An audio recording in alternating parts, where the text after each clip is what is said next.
Roadways bus चालक की हत्या का मामला। बस चालक के बेटे संदीप का पोस्टमार्टम होगा। आपको बता दें कि संदीप ने अपने पिता की हत्या से परेशान होकर खुदकुशी की थी। जहरीला पदार्थ निकला था। आश्वासन ये दिया गया कि सीएम की ओर से कि परिवार में एक नौकरी दी जाएगी, जिसके बाद साथ ही मामले में इंसाफ दिलवाने और गिरफ्तारी किए जाने का दावा भी किया गया कि जिसके बाद अब जाकर परिवार तैयार हुआ है कि पोस्टमार्टम करवाया जाएगा। आरोपियों की पहचान हो गई है। अगले कुछ ही घंटों में गिरफ्तारी भी संभव है। तो काफी हैरान करने वाला ये मामला सामने आया जब एक रोडवेज बस चालक को थार गाड़ी में सवार लोगों ने गाड़ी से कुचलकर मौत के घाट उतार दिया। पिता का अंतिम संस्कार किया गया तो बेटे ने अंतिम संस्कार वाली जगह पर ही जहरीला पदार्थ निकलकर आत्महत्या कर ली। जहर निकलकर आत्महत्या कर ली गई। अब कल चूंकि मीटिंग हुई है, परिवहन मंत्री के साथ भी बातचीत हुई है, बात बन गई है, मांगी मान ली गई है। अब परिवार बेटे का पोस्टमार्टम करवाने के लिए तैयार हो गया है। नितिन अंतिल हमारे संवाददाता इस वक्त हमारे साथ लाइव जुड़ गए हैं। नितिन, मामले में इंसाफ की मांग लगातार जारी है। तेजी से जांच हो, सभी आरोपियों को गिरफ्तार किया जाए, ये मांग भी की जा रही है। लेकिन आखिरकार सीएम के आश्वासन के बाद, सरकार की ओर से दिए गए भरोसे के बाद परिवार मृतक बेटे का पोस्टमार्टम करवाने को तैयार हो गया है।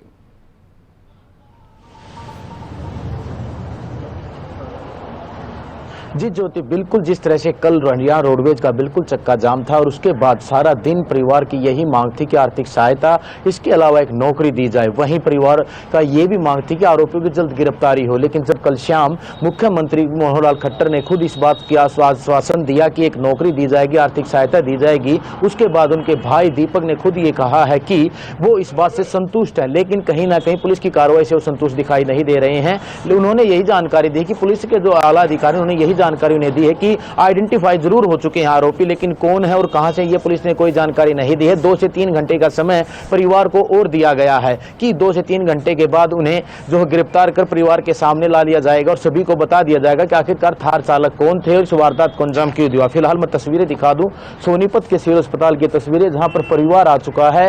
और इसके अलावा पोस्टमार्टम आज जो संदीप का होगा, जो उनके भाई हैं, उन्होंने भी ये बात कह दी है कि पोस्टमार्टम करवाया जाएगा और दाह संस्कार होगा। उसके बाद उन दाह संस्कार के लिए यहाँ शव को ले जाया जाएगा। और आप देख सकते हैं जो पुलिस की कार्रवाई है वो यहाँ पर चल रही है और उनके परिवार के जो सदस्य हैं वो यहाँ पर खड़े हैं और उनके भाई दीपक खुद हमारे साथ हैं। उनसे जान लेते हैं। सर, पूरा प्रदेश फिलहाल आपको देख रहा है, क्या कहेंगे मुख्यमंत्री को और उसके अलावा जो अब तक की कार्रवाई हुई है पुलिस की, उस पर कितना संतुष्ट है? सर, अभी तक तो मुख्यमंत्री साहब ने आश्वासन ही दिया है भाई 10 लाख रुपये मुआवजा और नौकरी के लिए, लेकिन अब अरेस्ट की नहीं हुई है। जो मुजरिम है आइडेंटिफाई कर लिए गए हैं, अब तक अरेस्ट नहीं किया गया उनको। पुलिस ने क्या बताया है कि आरोपी कुछ बताया कि कहां से है, कौन है, क्या है? डीएसपी विपिन ने ये बताया मेरे को, आइडेंटिफाई कर लिए गए हैं, गाड़ी भी आइडेंटिफाई हो गई है और 2 घंटे के अंदर अंदर अरेस्ट की हो जाएगी। जी, तो कल मुख्यमंत्री ने आश्वासन दिया था नौकरी का, आर्थिक सहायता को, उससे संतुष्ट है? उससे संतुष्ट है जी। परिवहन मंत्री ने ये 10 लाख रुपये मुआवजे की बात की थी और एक नौकरी की बात की थी, और अभी मुख्यमंत्री साहब ने जो 50 लाख रुपए मुआवजे की थी वो क्लियर नहीं किया। तो आज संदीप का पोस्टमार्टम और दाह संस्कार होगा जी? अभी पोस्टमार्टम करा रहे हैं सर और उसके बाद दाह संस्कार करेंगे। मांग अभी आरोपियों गिरफ्तारी की बची है? आरोपी गिरफ्तारी की मांग बची थी। तो कहीं ना कहीं ज्योति, उनके भाई हमारे साथ हैं, उनका ये कहना है कि जो मुख्यमंत्री ने कल घोषणा की है उससे वो संतुष्ट हैं। लेकिन अभी तक आरोपियों की गिरफ्तारी बची हुई है। जो डीएसपी विपिन काद्यान का नाम ले रहे हैं कि उन्होंने ये बताया कि आइडेंटिफाई हो चुके हैं और जल्द ही जो गिरफ्तारी का आश्वासन पुलिस ने जो परिवार है उसको दिया है। जी ज्योति, बिल्कुल, देखिए बार बार गिरफ्तारी की मांग उठ रही है। आप क्या कारण मानते हैं? इनसे बातचीत कीजिए नितिन, की पहचान हो चुकी है उसके बाद भी अभी तक कोई गिरफ्तारी नहीं। क्या कारण है कि पुलिस के हाथ इतने संगीन मामले में अभी तक खाली हैं?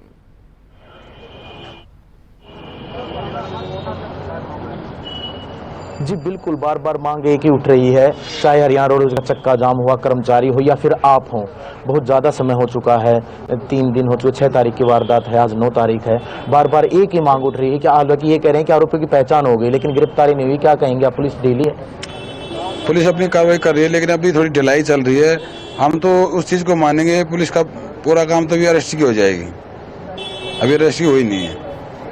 अभी देखो 2 घंटे लगते हैं या 3 घंटे लगते हैं, लेकिन डीएसपी विपिन सर ने ये कहा है अभी 2 घंटे बाद अरेस्ट की हो जाएगी। आप नितिन, मानते नहीं कि पहचान होने के बाद तो अरेस्ट कर लेनी चाहिए थी कि मामला बहुत बड़ा हो चुका, आपकी मांग बिल्कुल बहुत अरेस्ट ज्यादा हो है। जाने चाहिए थे आरोपी। नितिन, आप ये सर, पूछें हमारी कि 2 मांग घंटे यही है, बाद अगर जल्द से गिरफ्तार जल्द नहीं अरेस्ट होते ही हो। हैं तो अगला कदम क्या होगा?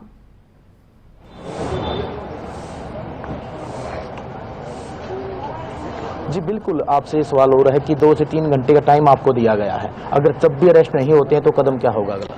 कदम ये होगा, रोडवेज का चक्का फिर जाम होगा। जी रोडवेज महकमा हमारे साथ है बिल्कुल। अगर 2 घंटे या 3 घंटे के साथ अरेस्ट नहीं हुई तो फिर चक्का जाम होगा। तो कहीं ना कहीं ज्योति परिवार ने एक बार फिर बड़ी चेतावनी दी है कि रोडवेज के कर्मचारी इनके साथ हैं और 2 से 3 घंटे का समय ही पुलिस को दिया गया है, जो पुलिस ने समय परिवार को दिया है कि अगर वह अरेस्ट नहीं दिखाए जाते हैं और अरेस्ट नहीं होते हैं तो एक बार फिर रोडवेज का चक्का जाम हो सकता है। जी ज्योति। नितिन, जिन दर्शकों को जानकारी नहीं है कि पूरा घटनाक्रम क्या है, किस तरह से चालक की हत्या को अंजाम दिया गया, किस तरह से बेटे ने खुदकुशी की, उनकी जानकारी के लिए एक बार फिर से आप विस्तार से बताएं कि कब क्या क्या हुआ इस मामले में।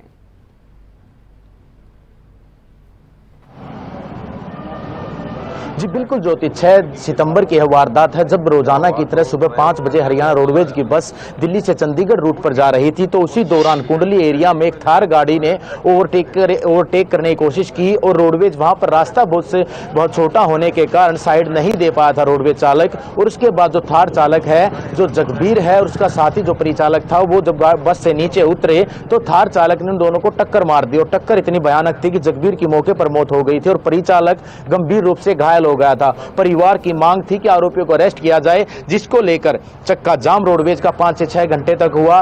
पुलिस प्रशासन हो या सोनीपत प्रशासन हो मौके पर पहुंचा और आश्वासन दिया कि गिरफ्तार किया जाएगा, लेकिन इस पूरे सदमे को उसका बेटा संदीप सहन नहीं कर पाया और उसने जहां पर पिता की चिता जली वहीं पर जहरीला पदार्थ खाकर अपनी जीवन लीला समाप्त कर ली, जिसके बाद कल फिर पूरा दिन रोडवेज का चक्का जाम रहा। और असर ये रहा कि जो पुलिस है या पुलिस प्रशासन या इसके अलावा परिवहन मंत्री या खुद सीएम खट्टर ने परिवार को आश्वासन दिया कि आर्थिक सहायता दी जाएगी और कठोर से कठोर सजा जो आरोपियों को दी जाएगी। इसके अलावा अब आज जो परिवार है वो संदीप के शव का पोस्टमार्टम करवाने की तैयारी कर रही है पुलिस और इसके बाद दाह संस्कार की परिवार तैयारी कर रहा है। लेकिन एक बड़ी चेतावनी परिवार ने दी है। लेकिन 2 बड़ी बातें की पहली बात तो कानून का कोई खौफ है ही नहीं, कोई डर नहीं। किस तरह से गाड़ी से कुचलकर चालक की हत्या कर दी जाती है, उसके बाद 3 दिन गुजर गए थे, उसके बाद भी पुलिस के हाथ खाली।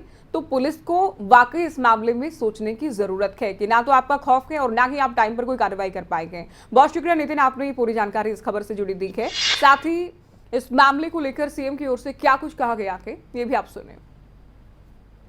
बहुत ये बड़ी दुर्घटना मैं कह सकता हूँ कि जो उस ड्राइवर का जो उसकी हत्या कर दी गई एक्सीडेंट करके, और उसके ऊपर हमारी पुलिस जो है पूरी कार्रवाई करेगी।